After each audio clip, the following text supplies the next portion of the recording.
je vais essayer de me dire qu'il faut qu'il y ait des directions dans lesquelles je ne vais pas. Par exemple, la voix off, on s'est dit tout de suite avec le scénariste, il ne faut pas partir sur un principe de voix off. Parce que dans le livre, on avait tendance à se dire c'est évident. Et du coup, en fait, en essayant de ne pas raconter les choses par la voix off, il a fallu du coup trouver des façons de raconter, du coup par l'image et par la mise en scène et par la narration autrement. Et en retrouvant, je dirais, le délire, l'univers kaléidoscopique et très dense de Daniel Pennac, dans le style de la mise en scène, en essayant d'être comme ça dans cet univers qui est un peu entre plein de choses, parce que c'est un film qui est entre plein de styles en fait. Et d'essayer de trouver une direction qui soit équilibrante tout ça. Je dirais qu'elle était là la difficulté. Mélanie, le fait d'interpréter un personnage que des millions de lecteurs ont imaginé d'une certaine façon, est-ce qu'on sent le poids de se dire c'est moi maintenant qui serait ce personnage-là, est-ce que je vais pas décevoir les gens qui l'imaginaient autrement? Est-ce que ça donne un poids différent qu'un scénario, par exemple, soit d'un livre qui est moins lu, soit d'un scénario original? Oui, parce qu'on se dit, oh là là, j'ai un voilà, rôle. c'est ça, la création, elle est encore plus libre. On n'a pas le souci de devoir être fidèle à l'imaginaire d'un auteur et de lecteurs et donc, du coup de futurs téléspectateurs. Donc oui, c'est compliqué. Et moi, c'est alors encore plus compliqué et plus simple aussi parfois parce que mon personnage réunit deux personnages de la famille Malocène, puisque j'interprète le personnage de Nona. Dans l'histoire, Nona, c'est la grande sœur qui est très peu existante au sein de la famille qui vit ailleurs mais qui est enceinte. Et j'ai le caractère du personnage de Clara, qui est tout en douceur, qui est tout en délicatesse, voilà. Donc du coup, en fait, il a fallu combiner l'état d'esprit d'une femme enceinte avec ses angoisses, avec tout ça, et le personnage de Clara qui a 17 ans, qui est aussi plus jeune que moi, et qui voilà, a un espèce de truc très très calme, très posé, qu'en plus je n'ai pas forcément dans la vie. Donc ça a été un vrai rôle de composition pour moi. Donc finalement, quelque part, ça c'était compliqué, mais ça m'a aussi un petit peu soulagée, parce que voilà, je ne suis pas une fille, voilà, mon personnage n'est pas... deux personnages, je n'ai pas besoin d'être aussi fidèle que Raphaël Personnaz a dû l'être ou Bérénice Bejo.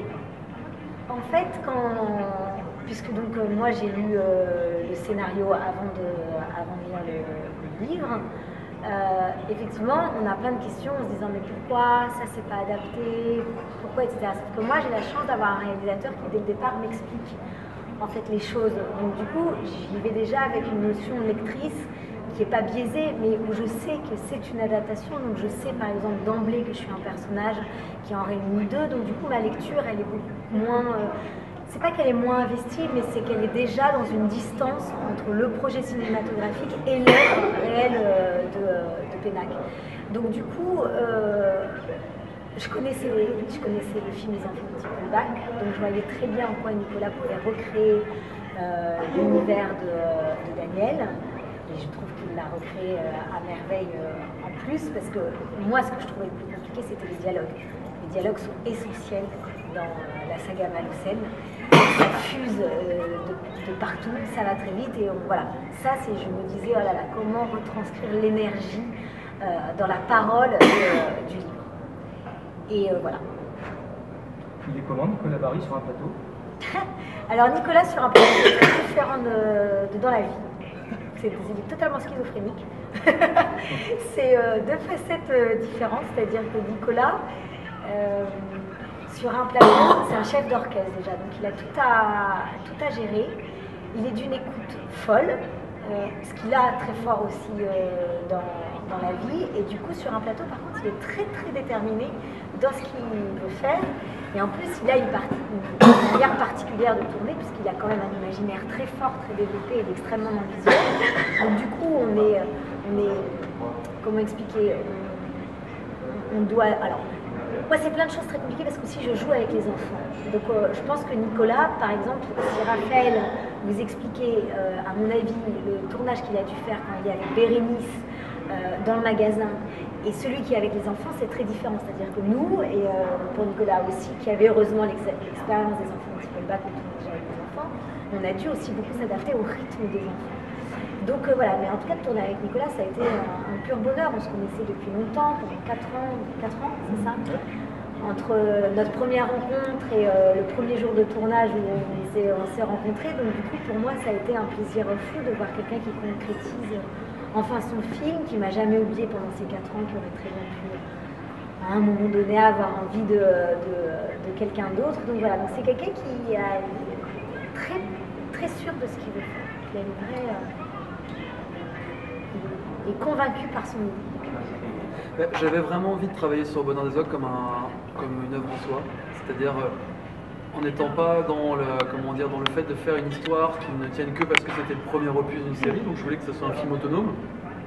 Évidemment, il y avait l'idée de se dire qu'il pouvait y avoir une suite, mais en fait ce qui se passe, c'est que pendant que j'adaptais au Bonheur des Ogres, j'étais en train de relire la suite, dont certains des tomes que je n'avais pas lus, et à un moment j'ai arrêté de lire les livres, parce qu'en fait ça demandait tellement de devoir bouger des choses, même si je ne reniais pas et je ne trahissais pas l'univers de Daniel Pennac et ses personnages, mais du coup j'avais du mal à continuer à lire la série comme si en fait tout d'un coup il fallait que j'adapte quelque chose encore plus grand, et déjà au Bonheur des Ogres elle était très dense, donc en fait à un moment j'arrivais plus à lire en fait, j'étais dans la Fée Caramine, dans la Petite Marchande de Proust pardon, et je me suis dit bon il faut que j'arrête parce que ça allait commencer à devenir bloquant, un peu comme si vous disiez que tout d'un coup le poids du fait qu'il y a énormément de fans, vous y pensez tellement que vous n'osez plus toucher à une virgule. Donc en fait à des moments je me disais bon je vais faire au mieux pour que les gens se retrouvent dans cet univers. Il y aura probablement des gens déçus, et j'étais obligé d'en faire un peu abstraction parce que sinon je n'osais pas prendre de risques. Je pense qu'en fait peut-être qu'une bonne adaptation, il n'y a pas de règle, mais en tout cas dans ce cas-là je me suis dit il ne faut pas que ce soit littéral, il faut que ça retrouve l'esprit mais pas que ce soit à la lettre. Parce que tout simplement un livre n'est pas structuré comme un film. Un livre ça peut se lire sur plusieurs semaines ou plusieurs soirées en tout cas. Un film ça dure 1h30, donc il y a des notions il y a des choses qui ne peuvent pas se rythmer de la même façon. Dans la présentation des personnages, il y a des efficacités qu'il faut qu'on ait dans un film qui ne sont pas forcément celles du livre. Par exemple, on parlait tout à l'heure du fait que le personnage de Mélanie mélange deux personnages. Dans le livre, par exemple, il y a la mère et cette Luna qui ne vivent pas sous le toit des Malocènes. Ça fait deux personnages hors champ, hors de la maison, à traiter. Et du coup, dans un film, on s'est dit, on peut jouer la mère à ce moment-là, qui n'est qu'une voix téléphonique, mais il faut qu'on comprenne que le personnage, quand il rentre chez lui, sa famille doit s'en occuper, et le fait qu'il soit physiquement sous son toit, c'est assez efficace, je dirais, visuellement. Alors que si on commence à devoir expliquer qu'il y a une autre sœur en plus, comme la mère, qui n'est pas là, mais en même temps elle est là quand même, et machin, au bout d'un moment, dans un film, on s'y perd. Ou alors il faut traiter que de ça, mais comme il y a énormément d'autres choses à traiter, il fallait prendre aussi des raccourcis d'efficacité. Je pense que la motivation de départ, elle était fortement liée au fait que dans le titre, il y a une vraie notion de contraste qui est entre bonheur et ogre, qui est presque contradictoire. Et je pense que c'est devenu le fil rouge de la fabrication de ce film. Et c'est d'ailleurs aussi quelque chose qui me plaît dans la vie en général, c'est de pouvoir alterner entre des environnements très différents. Et j'ai grandi aussi dans un univers de la musique classique en écoutant du métal, enfin je veux dire, et ça m'a construit de façon à pouvoir apprécier l'un et l'autre et à se rendre compte qu'en fait il y avait une sensibilité qu'on pouvait faire communiquer finalement entre les deux. Et du coup c'est comme ça que j'ai cherché à faire le film à chaque fois, c'est-à-dire avec des choses parfois qui étaient assez dures, associées à quelque chose de poétique, des choses presque, par exemple la famille, on pourrait presque basculer dans le drame social, mais en même temps en l'amenant de façon suffisamment ludique et attachante pour qu'on ne soit pas non plus là-dedans. Et à chaque fois, j'ai essayé ce frottement-là, en fait. Parfois, je vois des films, je trouve moches, alors qu'ils ont plein d'argent, je ne trouve pas. Et là, je trouve que le film est quand même super beau, et je trouve qu'en tout cas, l'argent qui a été investi dedans, il est exploité à son maximum. Et bon, ça, c'est mon avis. Alors justement, pour qu'on se rende compte, c'est pas forcément pour parler d'argent, mais un film comme ça demande quel budget? C'est autour de 10 millions d'euros. Ah oui, d'accord. Pas un peu plus? En réalité, non, je crois pas. Non, en tout cas, 10 millions d'euros, effectivement, l'argent est sur l'écran. Ouais, je trouve, hein. Non, mais c'est vrai quand on voit certains films. Alors que là, comme vous dites, il y a beaucoup d'acteurs, il y a beaucoup de costumes, il y a une recherche dans la déco qui est quand même. Mais tout le monde a joué le jeu. Non, il y a aussi, une adaptation quand même, il y a des gens. Tout le monde a joué le jeu, tout le monde a fait des efforts, que ce soit les comédiens, les techniciens, tout le monde a joué le jeu aussi pour que ça soit faisable. Parce qu'en fait, je pense que c'est un film qui était quand même un pari risqué, même si c'est je dirais, Daniel Pennac, c'est une licence presque.